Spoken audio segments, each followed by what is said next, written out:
En abril de 2025 ocurrió algo que si me lo hubieran dicho años atrás no me lo habría creído. BYD vendió en Europa más coches eléctricos que Tesla en un solo mes. 7,231 unidades contra 7,165. Yo llevo años siguiendo de cerca el mercado del EV, y ese cruce de cifras se sintió como ver caer una estatua. Porque en 2011, en una entrevista con Bloomberg, Elon Musk se rió literalmente de la idea de que BYD pudiera ser un rival para Tesla. Dijo, casi con desdén, ¿han visto su coche? 13 años después, ese mismo Musk cambió el tono por completo. En enero de 2024, en una llamada con inversores, advirtió que los fabricantes chinos arrasarían a la mayoría de sus competidores si no se levantaban barreras comerciales. De la burla a la advertencia. Y entre esos dos momentos, BYD dejó de ser un chiste para convertirse en un problema real. ¿Cómo llegó una marca que nadie tomaba en serio a poner en jaque a Tesla, a BMW, a Audi y a Mercedes al mismo tiempo? Para entenderlo hay que remontarse a 1995, a un taller donde se fabricaban baterías para teléfonos de otras marcas.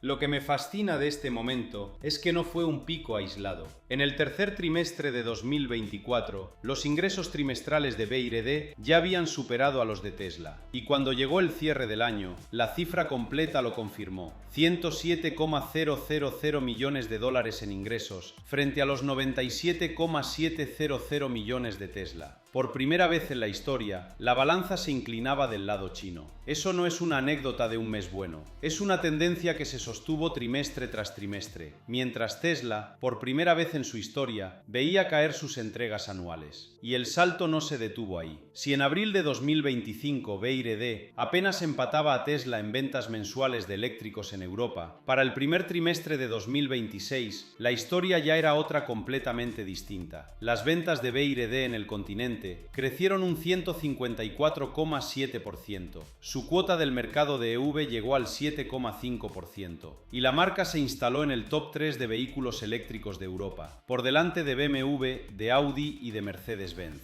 Piénsenlo un segundo. Una compañía que en 2011 era motivo de chiste, terminó superando en su propio terreno a tres de los gigantes más establecidos del continente. Si usted está pensando en su próximo coche, esto ya no es una curiosidad lejana. Es la marca que probablemente le va a ofrecer precios más bajos y una red de concesionarios cada vez más cercana a su ciudad. Pero aquí está lo que de verdad me inquieta, lo que no me deja tranquilo del todo. Nada de esto pasó por casualidad. No hubo un solo golpe de suerte, ni una campaña de marketing brillante, ni un único año de crecimiento explosivo. Hubo una cadena de decisiones, tomadas durante casi 3 décadas, que convirtieron a un fabricante desconocido en la tercera marca eléctrica de Europa. Y la pregunta que de verdad importa no es qué pasó en 2025 o 2026. Es que se decidió mucho antes, en un lugar que no tenía absolutamente nada que ver con los automóviles. Porque esta historia no empieza con un coche, empieza con una batería, en 1995, en un taller donde nadie, ni siquiera Bloomberg, se habría molestado en poner una cámara. Retrocedamos a 1995. En Shenzhen, un ingeniero llamado Wang Chuanfu deja su puesto en un instituto estatal de investigación y funda una empresa con un capital de apenas 400,000 dólares, buena parte prestado a su propio primo. 20 empleados, ninguna fábrica de coches, ningún plan de fabricar coches. Lo que Wang sabía hacer era baterías recargables, y en ese nicho aparentemente modesto vio un mercado que estaba a punto de explotar en todo el planeta. Y aquí es donde, si fuera usted en 1995, probablemente se habría reído también. Baterías en Shenzhen compitiendo contra gigantes japoneses con décadas de ventaja tecnológica. Pues resulta que BYD no solo sobrevivió, se convirtió en el mayor fabricante chino de baterías recargables y consiguió algo que parecía imposible para una startup sin nombre: contratos de suministro con Motorola y con Nokia, los dos titanes que en ese momento dominaban el mercado mundial de teléfonos móviles. Cada celular que salía de esas fábricas llevaba, potencialmente, una pieza fabricada por unos desconocidos en el sur de China. Ahí podría haber terminado la historia. Una empresa de componentes, rentable, discreta, ganando dinero silenciosamente en la cadena de suministro de la telefonía. Pero en 2002, Wang Chuanfu hace algo que sinceramente a mí me parece una locura calculada. Compra Quinchuan Automobile, una fábrica de coches en la provincia de Shanxi que venía de años complicados. Una empresa de baterías, sin experiencia automotriz previa, adquiriendo una planta que fabricaba vehículos con motor de combustión. Nada en ese movimiento sugería electromovilidad, nada sugería Europa, nada sugería que 20 años después esa misma compañía le disputaría el mercado a BMW. Piense en el riesgo real que esto representaba. Usted tiene una empresa que domina un nicho de componentes electrónicos y decide meterse en una industria intensiva en capital, con ciclos de producto de años, con marcas centenarias, con márgenes brutalmente competitivos. Los analistas de la época, por lo que se puede reconstruir del contexto, no veían ninguna sinergia obvia entre fabricar baterías de teléfono y fabricar automóviles. Y sin embargo, Wang Chuanfu apostó justo ahí, en la intersección entre energía almacenada y transporte, mucho antes de que esa intersección tuviera nombre comercial. La primera gran validación externa llega en 2008, y aquí el nombre que entra en escena no es cualquiera. Berkshire Hathaway, el vehículo de inversión de Warren Buffett, compra aproximadamente el 10% de BYD por unos 230 millones de dólares. Piénselo un segundo, el inversor más conservador y más escrutado del planeta, famoso por evitar tecnología que no entiende, pone dinero real en una empresa china de baterías que acaba de comprarse una fábrica de coches. Eso no es un gesto simbólico, es una señal al mercado de que alguien, con muchísimo capital propio en juego, cree que esa combinación tiene sentido a largo plazo. Y sin embargo, 3 años después, en 2011, otro multimillonario ve exactamente lo contrario. Elon Musk, en una entrevista con Bloomberg, se ríe abiertamente cuando le preguntan por BYD como competidor de Tesla. Su respuesta, resumida, viene a ser: ¿ya vieron su coche? El desprecio es explícito, público, y por lo que muestra el contexto de la época, compartido por buena parte de la industria occidental. Tesla en 2011 era la promesa premium de Silicon Valley. BYD era, en el imaginario de muchos, un fabricante chino más, de esos que copian y venden barato. A mí esta imagen me parece fascinante precisamente porque es contradictoria de principio a fin. Tiene, por un lado, a un inversor legendario por su prudencia, poniendo cientos de millones sobre la mesa. Por otro, al fundador más visionario del sector automotriz eléctrico, burlándose públicamente de la misma empresa. Una compañía que nació fabricando pilas para Nokia, que compró una fábrica que otros probablemente habrían cerrado. Sostenida por un multimillonario excéntrico por su cautela y ridiculizada por otro multimillonario excéntrico por su ambición. Sobre el papel, todo en esta historia parece una anécdota curiosa más del boom industrial chino, no el origen de un gigante que un día competiría cara a cara con Volkswagen. Y aquí es donde la pregunta empieza a picarme de verdad. ¿Por qué Buffett, después de esa entrada en 2008, sostuvo esa posición durante 14 años sin vender una sola acción, mientras el resto del mundo seguía viendo a BY de como un chiste de fabricación barata? Alguien, con acceso a información que la mayoría de nosotros no teníamos, decidió que valía la pena esperar. Y lo que estaba esperando, según se descubre después, no tenía nada que ver con coches bonitos ni con marketing agresivo. Tenía que ver con algo mucho más aburrido en apariencia y mucho más decisivo en la práctica: la tecnología de baterías que esta empresa llevaba fabricando desde el primer día. Volvamos a esa batería que fabricaban para Motorola y Nokia en los años 90, porque ahí está la clave de todo lo que viene después. BY nunca dejó de ser una empresa de baterías que además vende coches. Su tecnología Blade Battery usa química LFP, litio hierro fosfato, y en las pruebas de la propia compañía sobrevive a que le claven un clavo sin incendiarse. A mí esto me parece una barbaridad de dato. Es literalmente el test de estrés más brutal que existe para una batería, y lo pasa. Lo que más me entusiasma como usuario es entender por qué esa batería es también más eficiente. Al eliminar las barras internas de soporte que llevan las celdas convencionales, BYD logra meter más energía en el mismo volumen.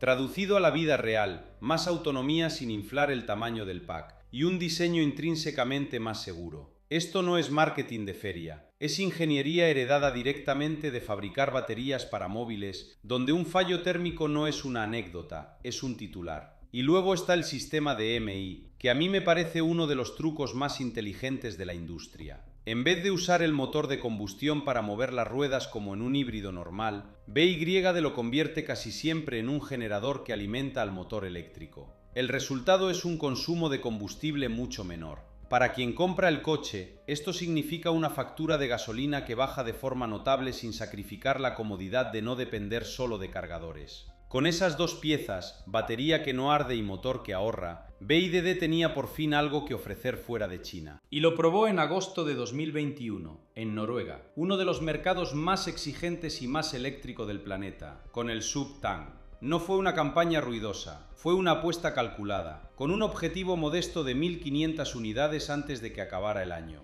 Pero funcionó como puerta de entrada a todo un continente. 13 meses después, en septiembre de 2022, BYD ya no hablaba de un solo país. Anunció su llegada simultánea a Suecia, Dinamarca, Países Bajos, Bélgica, Luxemburgo, Alemania, Francia y Reino Unido, con 3 modelos a la vez, Tang, Han y Atto 3. 8 mercados en un solo movimiento es una velocidad de expansión que normalmente les toma años a fabricantes con mucha más experiencia local. A mí me parece la señal más clara de que esto no era un experimento, sino una estrategia con fecha de vencimiento corta.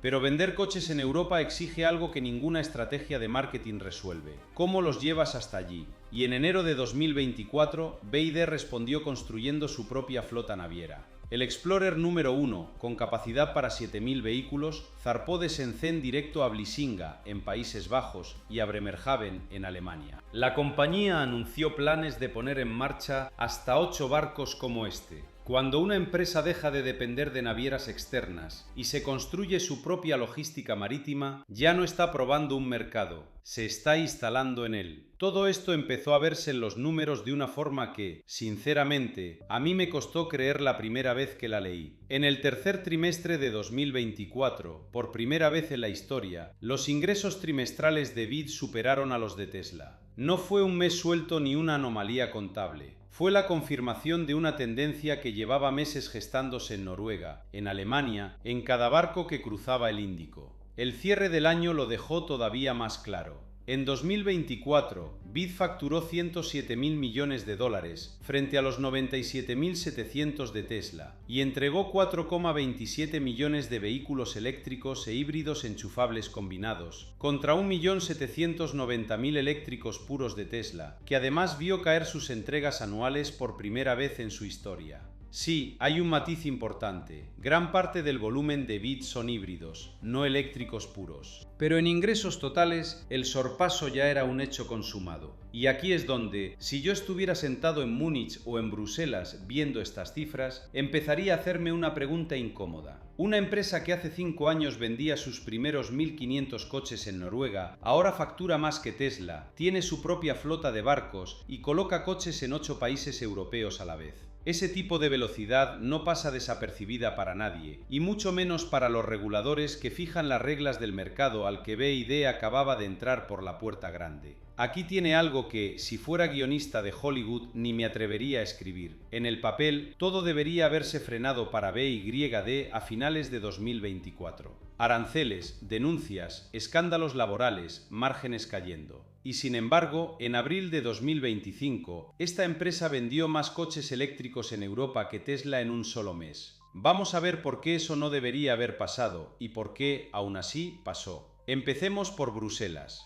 El 30 de octubre de 2024 entraron en vigor los aranceles compensatorios de la Unión Europea contra los vehículos eléctricos chinos. Para BYD, la cifra fue del 17,4%, sumada al 10% que ya pagaba cualquier coche importado desde fuera de la UE. Total, alrededor de un 27,4% sobre cada unidad que cruzaba la frontera europea. Y esto, para mí, no es un detalle burocrático, es casi triplicar el peso fiscal sobre el mismo coche que usted ve circulando por su ciudad. ¿Por qué ese número tan específico? Porque la Comisión Europea no acusó a BY de un solo tipo de ayuda estatal. La investigación encontró subsidios en cada eslabón de la cadena, en la extracción de las materias primas, en la fabricación de las baterías, en el ensamblaje final del coche e incluso, esto me parece lo más llamativo, en el transporte marítimo. Es decir, según Bruselas, el Estado chino no solo abarataba el coche, abarataba el barco que lo trae hasta el puerto de Amberes o Bremerhaven.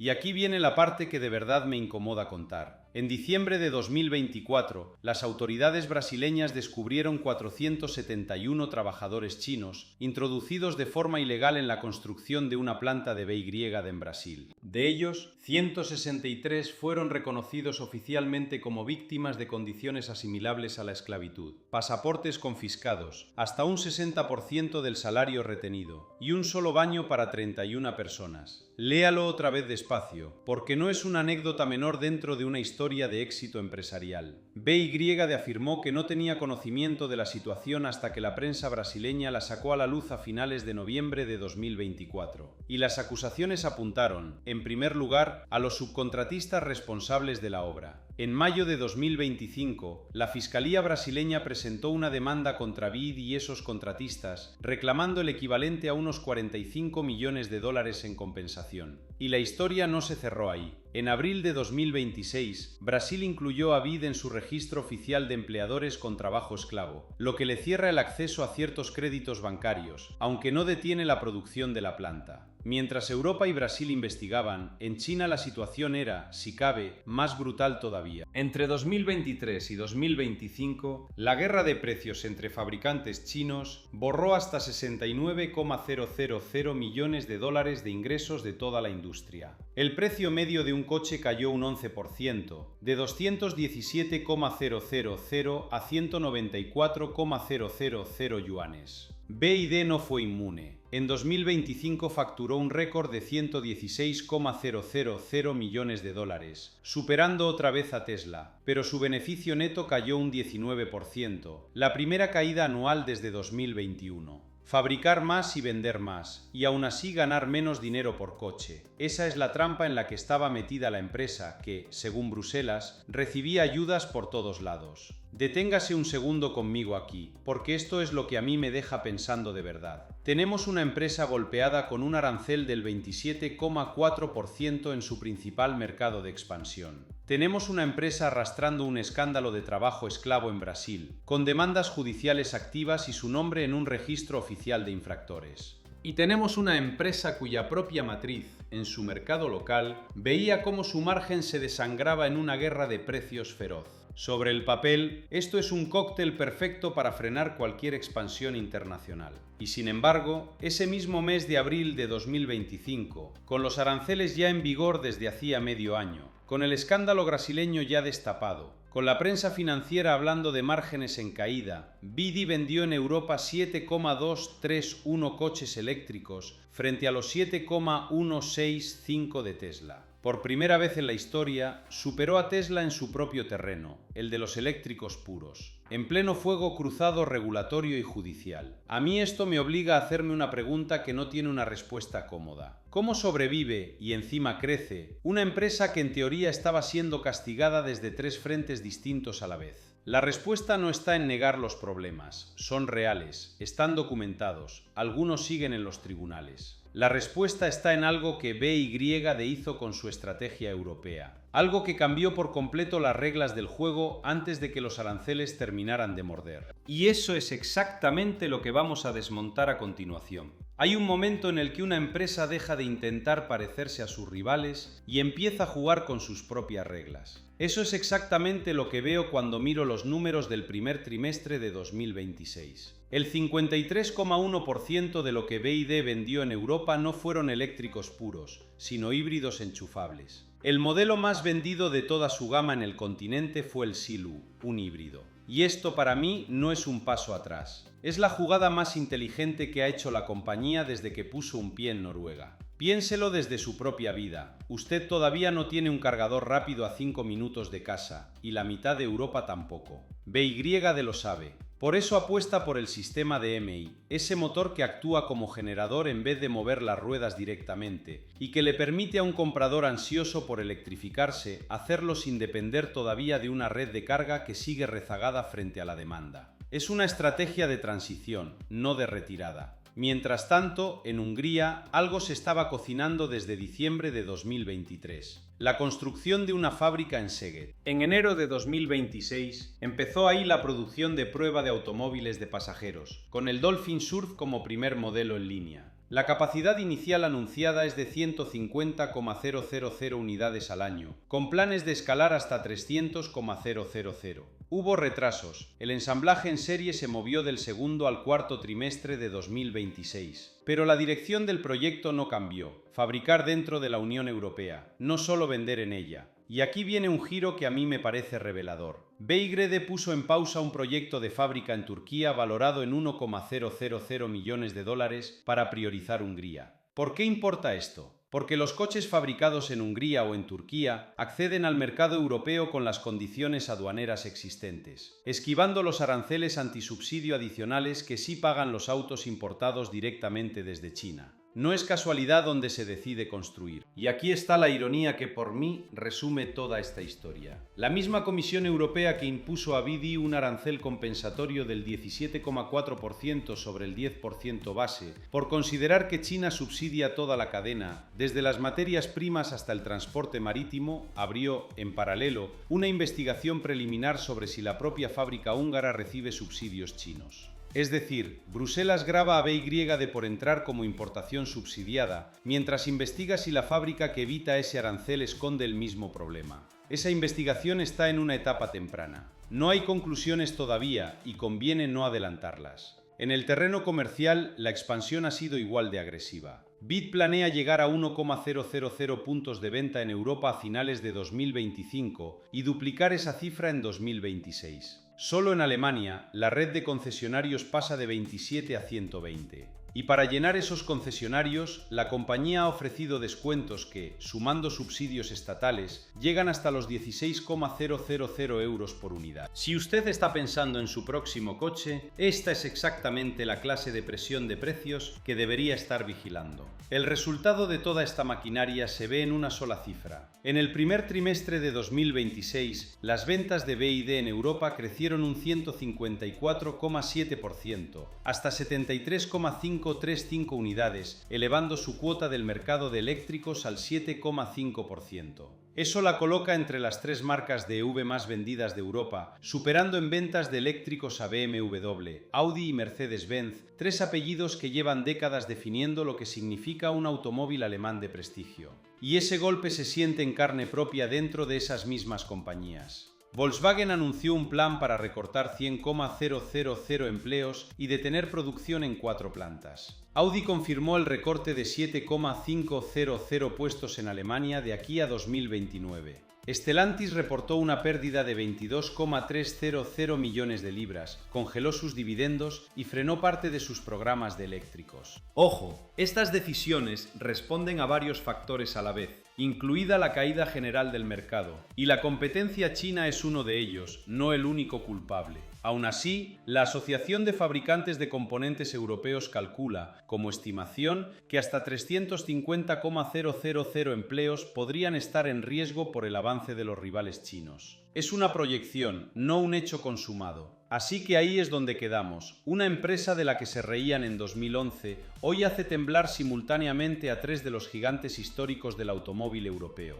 mientras una investigación abierta en Hungría todavía no ha dictado nada. ¿Qué de todo esto se queda para siempre y qué podría revertirse mañana mismo? Vuelvo al principio. 1995, Shenzhen, 20 empleados y $400,000 prestados a un primo. Eso no fue una anécdota curiosa que dejamos atrás en el acto 2. Fue la génesis técnica de todo lo que acabamos de ver. BYD no aprendió a fabricar baterías porque quisiera vender coches baratos. Aprendió a fabricar coches porque ya sabía fabricar baterías mejor y más barato que casi nadie en el planeta. Esa secuencia, invertida respecto a Tesla, es la explicación real detrás de la Blade Battery y del sistema de MI. Pensadlo así. Química LFP sin las vigas internas que necesita una batería tradicional, resistente a un clavo atravesándola sin incendiarse. Eso no es marketing, es ingeniería de 3 décadas fabricando celdas para Motorola y Nokia, trasladada al chasis de un coche. Por eso BYD puede vender un Dolphin desde 34,640 euros o un SEAL desde 46,990 euros en Alemania y seguir siendo rentable con un margen operativo del 6,4% en 2024. La ventaja de precio que tanto nos sorprende no nació en un despacho de subsidios, nació en una fábrica de pilas de los años 90.